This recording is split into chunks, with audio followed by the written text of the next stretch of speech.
So, why is Santa Claus so mad and sad this Christmas? Did you think it's because of naughty kids? Or maybe the traffic on EDSA, so bad even his sleigh can't get through? Or is it the rising prices, making even his gift-giving more expensive? Just kidding. That's not it, my darlings. The real reason is deeper, more painful, and totally gossip-worthy. It has to do with his super many ex-wives and his nosy reindeer. Yes, you heard that right. Ex-wives, plural. Not just one, not 10, but hundreds. Did you think Mrs. Claus was the only queen of the North Pole? Oh, you thought wrong. Santa's love life is more complicated than assembling a toy that's made in China. It's like a TV show with multiple seasons and tons of leading ladies. Every corner of his life has heartbreak, breakups, and it's not you, it's me moments. No wonder his ho ho ho sounds like it has a hoo hoo hoo at the end. So, join us for a deep dive investigation. We'll uncover the untold story of the hearts Santa broke and the hearts that broke his. Get your popcorn ready and your hearts prepared, because this is the gossip that will shake up the entire Christmas season. We're going to peek at his long list, not of good or bad kids, but of his former missuses who are now just misses again. Let's go, you amazing people. It all started not in the North Pole, but in a small nursery in a place we won't mention. Santa was just a little kid back then, little Nicky, and he already had charisma. The kind where when he smiled, it wasn't just milk spilling, but baby powder flying everywhere. Even in the nursery, he already had 100 ex-wives. How did that happen? Simple. His playpen buddies, the ones he napped with, he married them all with rings made of clay. He'd say, "Will you marry me?" while handing them a biscuit. Then the next day, he didn't want them anymore. He had a new type. When he got to kindergarten and prep, his heartthrob status got even worse. This is where he learned the word crush. And for him, a crush had to become a wife. So all his partners in folk dance, the one next to him in class, the one who recited the ABC with him, all of them became Mrs. Nicky for a day. When they fought over a crayon or a spot on the seesaw, his drama was, "We're breaking up." Count to 1, 2, 3, and boom, he had accumulated another 100 ex-wives before he even learned to read properly. Crazy, right? Before his mustache even grew in, he had tons of baggage. And here we go, Santa entered grade school. New school, new uniform, new bag, and of course, a new set of hearts to break. This is where the puppy love started, more intense than your neighbor's dog barking. From grade 1 to grade 6, every school year, he had a new The One. The class muse? She was his wife for 1 week. The top student in class? He married her so he'd have someone to copy homework from. Even the volleyball player who always hit him in the face with the ball became his wife too. The proposal? A piece of V-cut chips with a note on the back of a canteen receipt. The breakups? More dramatic than afternoon soap operas. Someone would cry behind the classroom. Someone would tell the teacher. Someone would throw erasers. One of his exes wrote "Santa is a playboy" on the bathroom wall using a permanent marker. Imagine the trauma. Every recognition day, Santa didn't just carry medals, but also a list of exes he had to avoid in the food line. By the end of elementary school, he had added exactly another 100 ex-wives to his collection. It's like collecting trading cards or something, right? Intense. High school life. Oh, my high school life. The time of pimples, prom, and problems. And for Santa, it was also a time to expand his empire of ex-wives. This is where he learned smooth moves, cheesy but effective pickup lines, and those pa-fall tactics that girls swooned over. In first year alone, the cheering squad leader became his girlfriend/wife. Second year, the student council president. Third year, the goth girl who was always in the library. Fourth year, he dated all the members of the Glee Club at once. Just kidding. But close enough. His high school love life was like a roller coaster. 1 week, his status was in a relationship. The next week, it's complicated. Then, single and ready to mingle again. The reasons for breaking up? From, "You're not replying to my texts anymore," to, "I saw you with someone else at the JS prom." Every intramurals, he had someone to hold hands with. Every foundation day, a new duet partner for karaoke. In his 4 years of high school, he formed another century club. Another 100 girls who hoped, got hurt, and moved on. Poor Santa, or poor girls? I don't know, I'm confused.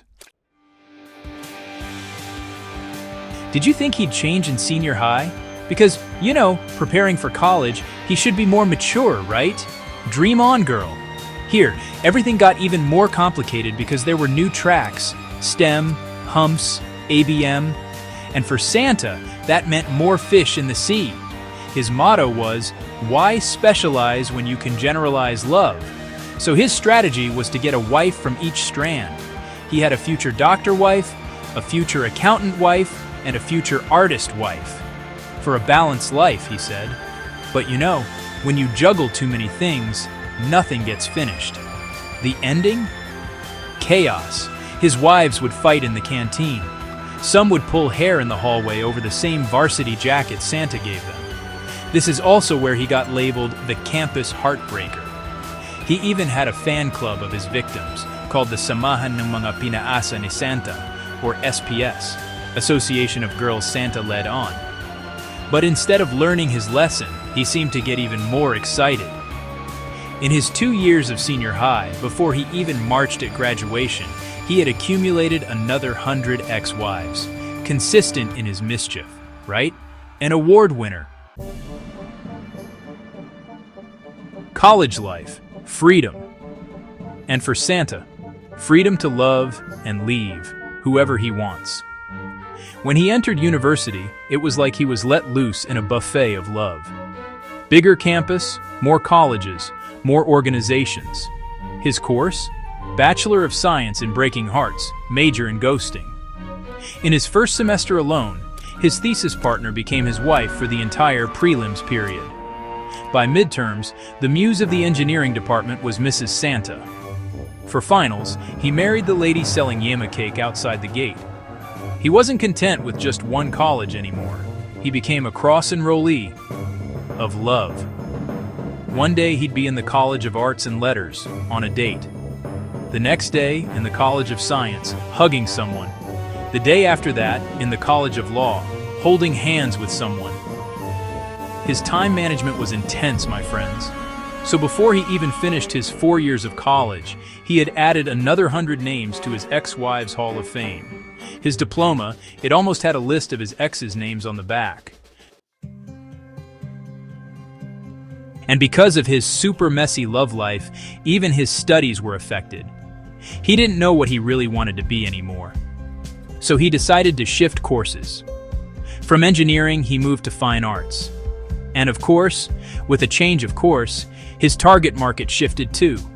If before he liked girls with calculators and hard hats, now he was charming girls with paintbrushes and paint stains on their faces. And with every course he switched to, 100 hearts were broken and 100 new loves were formed. He moved to mass communication. Boom, another 100 ex-wives, from future newscasters to future film directors. He moved to tourism. Another 100 ex-wives, future flight attendants and tour guides. He was like playing musical chairs, but instead of chairs, it was women's hearts he was fighting over and leaving behind. The registrar didn't know what course he was really in anymore, and the girls on campus didn't know if they were still together or already exes. Because he shifted so often, he accumulated another 100 ex-wives. He learned so much in different courses, but the lesson on commitment, he failed. Finally, Santa graduated. He entered the corporate world. Did you think he'd settle down? Oh no, this is where his career as a professional heartwrecker began. His first job was at a BPO company, and guess what? He had a wife on every team. From his own team to the next team over, all the way to the HR manager, everyone became Mrs. Santa for a month. The breakups happened in the pantry, in the elevator, and sometimes in the middle of a team meeting. "I'm sorry, I need to focus on my career," was his excuse. But the next day, he had a new lunch date. He switched companies, became a marketing executive, then an event organizer, then a toy designer. This is where his true calling began. But with every job change, he left a trail of broken hearts. He was like a typhoon, signal number 5, destroying every department he passed through. His 13th month pay wasn't even enough to cover his debts to the ex-wives he promised everything to. And before he decided to live in the North Pole, he completed another set. 100 ex-wives from the world of employees. Wow, from womb to tomb. I mean, from nursery to career, he spared no one.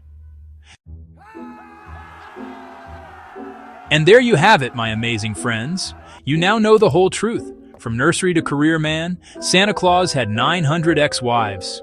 900! No wonder he's mad and sad this Christmas.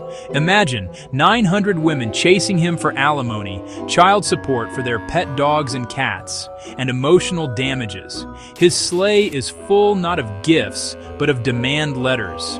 No wonder his beard is white, not because of age, but because of stress. The weight Santa carries isn't just the sack of gifts, but the weight of his past. So maybe the only solution for Santa Claus to truly be happy is to face his ghosts of the past. Our advice to the band of rages? If Santa wants to be happy, he should marry them all. A big grand reunion wedding at the North Pole. After all, it's Christmas, a time for forgiveness and love. Imagine 900 bridesmaids, 900 flower girls, and a Santa who is finally committed. But until that happens, and while Santa is still single, there's still hope for all of us. Remember, Christmas is for everyone, whether you have a partner or not.